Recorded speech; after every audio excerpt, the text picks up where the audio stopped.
சூழலை புரிந்து கொள், சமாளிப்பதற்கான காலம்.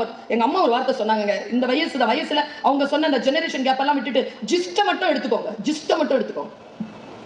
ஒரு நாள் நான் ரொம்ப மனவேதனைப்பட்டு, இன்னிலிருந்து ஒரு 14 வருஷத்துக்கு முன்னால் ரொம்ப மனவேதனை, எனக்கு ரொம்ப அழுதுகிட்டே இருந்தேன். அம்மா ஒரு வார்த்தை சொன்னாங்க, இங்க வா. என்ன? இல்லம்மா, இந்த மாதிரி கஷ்டம், யார் உனக்கு கஷ்டம் கொடுத்தாங்களோ அது அறம் சார்ந்த விஷயமா இல்லைன்னு வச்சுக்கோ, ஏன் காத்திரு, அழாத. யார் உன்னை சிரமப்படுத்தி ஜெயித்தார்களோ அவர்கள் தோற்று உனக்கு முன்னால் சோழிகளை போல் வந்து விடுவார்கள். நீ அதை பார்ப்பாய். ஆனால் நீ அறம் சார்ந்து இருந்திருக்க வேண்டும்.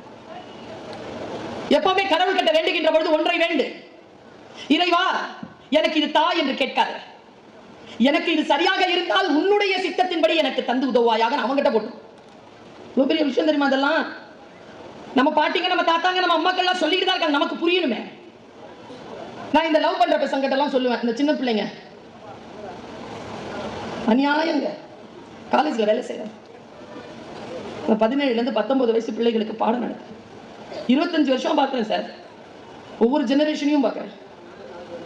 இன்னைக்கு ஒரு கன்க்ளூஷனுக்கு வந்து சொல்றேன், காலேஜ் போகும்போது ஸ்கூல் போகும்போது லவ் பண்ணாதீங்க,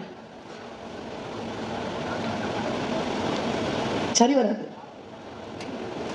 காத்திருந்தோம்னு வச்சுக்கோங்களேன், நமக்குன்னு ஒண்ணு அவன் கொடுப்பான், அது நம்ம சாவர வரைக்கும் நம்மளை விட்டு போகாது, நம்ம கூடவே. நமக்கு புரியாத வயதில் பல விஷயங்களை முடிவு செய்யக்கூடாது. இப்படி நாம் சொல்லி தருவதே இல்லை பிள்ளைகளுக்கு. பிள்ளைகள் ஆர்குமெண்ட் பண்ணுது அந்த டைம்ல. குழந்தைகளுக்கு மனதை விரிய வைத்து அடுத்த கட்டத்திற்கு அவர்களை எடுத்துச் செல்வதற்கான ஆற்றலை இந்த வயதில் அவர்கள் எப்படி அறுவடை செய்து கொள்வது என்பதனை பெற்றோர்கள், ஆசிரியர்கள், சமூகம் சொல்லித்தர வேண்டும். அதனால தான் நான் சொன்ன இந்த யூசேஜை நீங்க கொஞ்சம் குறைச்சிக்கோங்க. முடிச்சிட்டு இருக்கும்போது ஒரு 3 மணி நேரம் இதனுடைய யூசேஜ் இல்லாம இருக்க பார்ப்போம். எனக்கு ரொம்ப ஆசை என்ன தெரியுமா? இது இல்லாம நடக்கணும், இது இல்லாம உட்கார்ந்து வேலை செய்யணும், இது இல்லாம சாப்பிடணும், இது இல்லாம இருக்கணும். இது இப்பதானே வந்தது. குழந்தை காணோம் என்று போலீஸ் ஸ்டேஷனில் புகார் அளிக்க வந்தாள் திருவிழா நாளில் ஒருத்தி. அவள் வலது கையில் பத்திரமாக இருந்தது அவள் கைபேசி. இதன் மீது காட்டுகின்ற கவனம், வாழ்க்கை அற்புதமானது, அந்த அற்புதமான வாழ்க்கையை காட்ட வேண்டும் என்பதற்காக சொல்லுகிறேன். இது என்ன பண்ணுதுன்னா மனசை ரஸ்டாக்குது, மரத்து போக வைக்குது, வேடிக்கை மனிதர்களாக நம்மை மாற்றுகிறது. நாம் வேடிக்கை மனிதர்களாக இல்லை என்றால் சிகரத்தை தொடுவோம்.